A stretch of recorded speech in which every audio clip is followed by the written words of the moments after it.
आज की वीडियो बहुत इंपॉर्टेंट है क्योंकि ये क्रिस्कल एल्गोरिदम के हवाले से है। ये बहुत सारे एग्जाम्स में और कम्पिटिटिव टेस्ट में इससे रिलेटेड क्वेश्चंस मस्ट होते हैं। तो सबसे पहले क्रिस्कल एल्गोरिदम जो है ये ग्रीडी अप्रोच में काम करता है।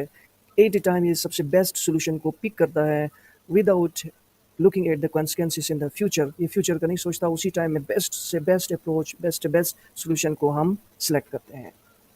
ये एल्गोरिदम बेसिकली करता क्या है? ये मिनिमम स्पैनिंग ट्री को फाइंड करता है। मिनिमम स्पैनिंग ट्री हम बहुत ही डिटेल से बड़ी आसानी से पिछली वीडियो में पढ़ चुके हैं। एल्गोरिदम का काम क्या है? मिनिमम स्पैनिंग ट्री को फाइंड करना ग्राफ में से, इसका ये काम है। और ये काम कैसे करता है? ये जितने भी एजेस होते हैं सबसे पहले उनको सॉर्ट करता है और उसके बाद वो सॉर्ट करता है उनकी वेट की बुनियाद पे। लेट्स से कि जो छोटे वेट्स हैं उनको पहले रखता है और बड़े वेट्स को बाद में रखता है। ऐसे ये सॉर्ट करता है। फिर उन एजेस को वो MST में, मिनिमम स्पैनिंग ट्री में 1 बाय 1 ऐड करता जाता है। लेकिन ग्राफ में या ट्री में कोई साइकिल नहीं होना चाहिए। ये कैसे काम करता है? ये इसकी working practically, code implementation, disjoint, set union या यूनियन फाइंड डाटा स्ट्रक्चर, ये एक ही चीज़ के दो नाम हैं। इनका इस्तेमाल करता है और इसको भी हम डिटेल से पिछली वीडियो में देख चुके हैं, उसको लाजमी देखिएगा। इसका इस्तेमाल करता है और वो चेक करता है कि साइकिल्स हैं या नहीं है। अगर साइकिल्स हैं तो ये काम नहीं करेगा, साइकिल्स नहीं हैं तो उनको वो फाइंड करेगा, उनके पेरेंट्स फाइंड करेगा, यूनियंस बनाएगा। और बेसिक गोल क्या है? मिनिमम स्पैनिंग ट्री को फाइंड करना। तो ये इसका थ्योरी का पोर्शन था, कॉन्सेप्ट हमने समझ लिया। अब हम इसके पाइथन के कोड की तरफ आते हैं। यहाँ पर हम देखें कि यूनियन फाइंड, हम एक क्लास ले लेते हैं, उसका ये कंस्ट्रक्टर है, उसको हम साइज़ पास करते हैं। हमारे ग्राफ में कितने वर्टिसेस हैं, साइज़ फॉर एग्जांपल 5 है। तो सेल्फ डॉट पेरेंट, यहाँ पर हम पेरेंट, हर वर्टिसेस के लिए उसका पेरेंट डिफाइन करते हैं और उसके लिए रेंज लेते हैं। जब साइज़ का रेंज लेंगे तो क्या होगा? रेंज में आपको पता है कि 0 से लेके साइज़ -1 तक, 0 1 2 3 4 ये नंबर्स यहाँ पे लिस्ट हो गए। और एक फंक्शन हम कॉल कर रहे हैं लिस्ट का, तो ये लिस्ट में हमने पेरेंट्स ले लिए। इन पेरेंट्स एक्चुअली हम उन्हीं वर्टिसेस को एज ए पेरेंट ले रहे हैं। उसके बाद हर इन एलिमेंट का हम रैंक डिफाइन करेंगे। रैंक कैसे डिफाइन करेंगे? Size multiply by 0। एक एरे लेंगे जिसमें कि हर एक का रैंक हम शुरू में 0 रख लेते हैं क्योंकि हमें अभी इनका रैंक पता नहीं है। अब आगे आते हैं फाइंड फंक्शन। ये जो एल्गोरिदम है वो फाइंड फंक्शन का इस्तेमाल करता है, इसलिए फाइंड फंक्शन को हम देखते हैं कि ये जो फाइंड फंक्शन है किसी भी वर्टेक्स का, जो वर्टेक्स हम पास करते हैं उसका ये पेरेंट या लीडर फाइंड करता है और पाथ कंप्रेशन करता है। उस लीडर के साथ इसको डायरेक्टली लिंक करता है ताकि हमारे हमारे आगे वर्किंग एफिशिएंट हो। वो कैसे जी? अब हम इसको देख लेते हैं। लेट्स से कि हम यहाँ पर ये जो हमारा डी है, वर्टेक्स डी है, इसका हम फाइंड करना चाह रहे हैं, पेरेंट फाइंड करना चाह रहे हैं, लीडर फाइंड करना चाह रहे हैं इस डी का। तो डी हम यहाँ पे पास करेंगे if self dot parent dot U. इसका जो पेरेंट है वो अल्टीमेटली देखें तो ये है, वो ये खुद है, उसके बराबर नहीं होना चाहिए, नॉट इक्वल टू यू। तब ये क्या करेगा? सेल्फ डॉट पेरेंट, इसका पेरेंट फाइंड करेगा। ये यहाँ पे एक रिकर्सिव हम एक फंक्शन कॉल करते हैं, ये इसका पेरेंट और अल्टीमेटली इसको अपने पेरेंट के साथ डायरेक्टली लिंक करता है। तो यहाँ पे हम किसी भी वर्टेक्स का, किसी भी नोड का हम फाइंड के ज़रिए पेरेंट फाइंड करते हैं और उसको रिकर्सिव उसी फंक्शन को कॉल करके उसको डायरेक्टली पेरेंट के साथ हर वर्टेक्स को लिंक करते हैं ताकि आगे कंप्यूटेशन बहुत आसान हो सके। नेक्स्ट ये है यूनियन। अब लेट्स से कि यहाँ पर ये एक एफ है और ये डी है, इन दोनों का हम यूनियन करवाना चाहते हैं। यूनियन मीन्स हम चाहते हैं कि इन दोनों को कंबाइन करना चाहते हैं। तो उस सूरत में क्या होगा कि ये यू हो गया और ये वी हो गया। ये यू और ये वी हम पास करेंगे इस फंक्शन को। सबसे पहले इनका पेरेंट फाइंड करेंगे, वहीं जो फाइंड फंक्शन है उसको यू पास किया, उसका पेरेंट ए आया फॉर एग्जांपल, यहाँ स्टोर हुआ। फिर उसी फंक्शन को फाइंड को वी पास करेंगे तो इसका पेरेंट ई था। हम चेक करते हैं कि इन दोनों का रूट सेम तो नहीं है। देखें कि इनका रूट सेम नहीं है, इसका ए है और इसका ई है।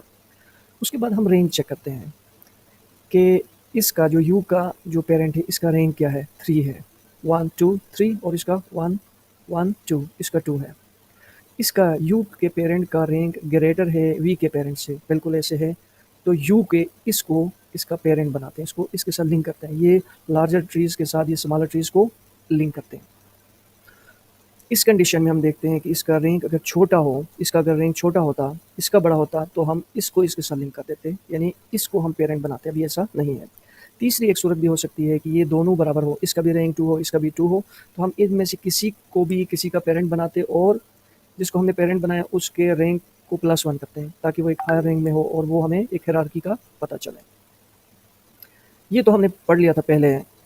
और मिनिमम स्पैनिंग ट्री में अब हम क्रुस्कल एल्गोरिदम देखते हैं। क्रुस्कल एल्गोरिदम में 2 चीज़ें हम इसको पास करते हैं। एक हम पास करते हैं इसको नोड और दूसरा एजेस हम पास करते हैं। मिनिमम मैक्सिमम जो नोड्स हैं, नंबर ऑफ नोड्स हैं, वो हमने पास किया, यूनियन फाइंड उसी क्लास को पॉइंट पास किया और यहाँ पे इसका हमने ऑब्जेक्ट बनाया। ये देखें ऑब्जेक्ट। और जबकि जो एजेस हमने पास किया था, हमने पहले भी डिस्कस किया था, क्रुस्कल एल्गोरिदम इन एजेस को सॉर्ट करता है। यहाँ पे देखें एजेस डॉट सॉर्ट कैसे सॉर्ट करता है, उनकी कीज़ को, ये एक लैम्डा फंक्शन है। लैम्डा फंक्शन जो है ना, ये एक वर्चुअल फंक्शन होता है। उनकी कीज़ को हमने सॉर्ट करना है, जो सेकेंड वैल्यू है, जो भी सेकेंड वैल्यू है उसको हमने सॉर्ट करना है, असेंडिंग में सॉर्ट करना है। लेट्स से कि हमारे पास एजेस में हमारे पास 2-3 चीज़ें हों। फॉर एग्जांपल हमारे पास है यू, वी एंड वेट है। यू, वी एंड वेट, तो ये क्या हुआ 0, ये 1 और ये 2। तो इसको हम इसकी बेस पे हम इन एजेस को सॉर्ट करते हैं। हमने सॉर्ट कर लिया और यहाँ पर हम एक एरे लेते हैं, एक लिस्ट लेते हैं MST, यानी मिनिमम स्पैनिंग ट्री, और एक वेरिएबल लेते हैं टोटल कॉस्ट के लिए। ये टोटल कॉस्ट जो मिनिमम स्पैनिंग ट्री जो है उनका उनका टोटल कॉस्ट भी है, हमें एल्गोरिदम बताता है। अब इन एजेस को हम लूप करते हैं u, v and weight. For example यहाँ पे एक ट्री है हमारे पास ए एंड बी, तो यहाँ पर क्या है, ये यू है पेरेंट और ये क्या है, वी है। और यहाँ पर वैल्यू अगर 2 होती तो ये जो लाइन है इसके ऊपर जो वेट है, ये क्या है, वेट। इसको हम लूप करते हैं और हम ये देखते हैं कि यू का जो पेरेंट और वी का पेरेंट सेम हो। लेट्स से कि अगर ये सिर्फ हमारे पास एक ही नोड होता तो ये सेम हो जाता, फिर हम ये फाइंड नहीं कर सकते हैं। अगर ये सेम नहीं है तो हम क्या करेंगे, ये तो एक ही ट्री है, दूसरी ट्री हम लेते हैं, यहाँ पे ये ई है और ये एफ है। अब हम इनको इसके साथ हम यूनियन करना चाह रहे हैं, बी और ई का। तो हम ये देखते हैं कि इसका पेरेंट और इसका पेरेंट, ये बी का पेरेंट और ई का पेरेंट, क्या इनका पेरेंट जो है वो सेम है, नहीं है, इसका ए है और इसका ई है। तो हम इनको बी और ई को हम इनको यूनियन करते हैं, इनको कंबाइन करते हैं, एक सेट में हमने कंबाइन किया। और जो लिस्ट थी हमारे पास मिनिमम स्पैनिंग ट्री, उसमें यू, वी और वेट को अपेंड करते हैं, ऐड करते हैं। और ये जो वेट है, इस वेट, इन दोनों के दरमियान जो वेट है उसको प्लस करते हुए जाएंगे। इस तरह से हमारे पास जो ये लिस्ट है उसमें हमारे पास वो नोड्स आ जाएंगे जिनके दरमियान जो वेट है वो कम से कम हो। तो हमारे पास एक स्पैनिंग ट्री यहाँ बन रही है और इनको प्लस करते जाएंगे, ये मिनिमम जो वेट है वो प्लस होते जाएंगे और टोटल वेट भी हमें मिल जाएगा। ये हम रिटर्न करते हैं। अब इसका यूज़ केस देखें, बड़ा सिंपल है। हमारे पास नंबर ऑफ़ नोड्स 4 थे और ये एजेस हैं 1। ये एजेस नोड्स अगर आप देखें तो क्या है, 0, 1, 2 और 3, ये नोड्स हैं। ये उनकी जो है ना, उनके वर्टिसेस हैं। 0 और 1 उनका वेट 10 है, 0 और 2 उनका वेट 6 है, 0 और 3 उनका वेट 5 है, 1 और 3 जैसे हमारे पास यहाँ पे फॉर एग्ज़ाम्पल ये 0 है, ये 1 है, ये 2 है, ये 3 है। तो 0 और 1 इसके दरमियान वेट 10 है और 0 और 2 के दरमियान ये वेट 6 है और 0 और 3 के दरमियान जो वेट है वो 5 है और 1 और 3 के दरमियान, इसके दरमियान जो वेट है वो 15 है। 2 और 3 के दरमियान ये ग्राफ है ना, इसका जो वेट है वो 4 है। ये ग्राफ बन गया जिसमें ये वेट्स हैं। तो ये एजेस जो कि एक लिस्ट है और ये नंबर ऑफ़ नोड्स, ये हमने इस एल्गोरिथम को पास किया। नंबर ऑफ़ नोड और एजेस, जैसा कि आप यहाँ पे देख सकते हैं, ये 2 चीज़ें हमने पास की। तो हमें क्या मिल गया, MST, मिनिमम स्पैनिंग ट्री, और टोटल कॉस्ट हमें यहाँ पे मिल जाता है। ये देखें, इसका मैंने आउटपुट जब मैंने प्रिंट किया तो मेरे पास देखें 2, 3, 4, 0, 3, 5। अब ये वैल्यू आप देखें 4, 5, 10, इसकी बेस पे ये एक हमारे पास मिनिमम स्पैनिंग ट्री बन गई। और टोटल कॉस्ट इनको प्लस करें, 4 + 5 + 10 तो क्या गया 19। तो ये क्रुस्कल एल्गोरिथम जो है ना, इसकी हमने डेफिनेशन और इसका कोड पाइथन में हमने देखा, बहुत ही सिंपल, बहुत ही आसान है। अब इसके बेस पे जो भी क्वेश्चंस, जिस तरह के क्वेश्चंस आ जाएँ, जैसा कि टोटल कॉस्ट मालूम करना हो, मिनिमम स्पेनिंग ट्री फाइंड करना हो, तो आप बड़ी आसानी से कर सकते हैं।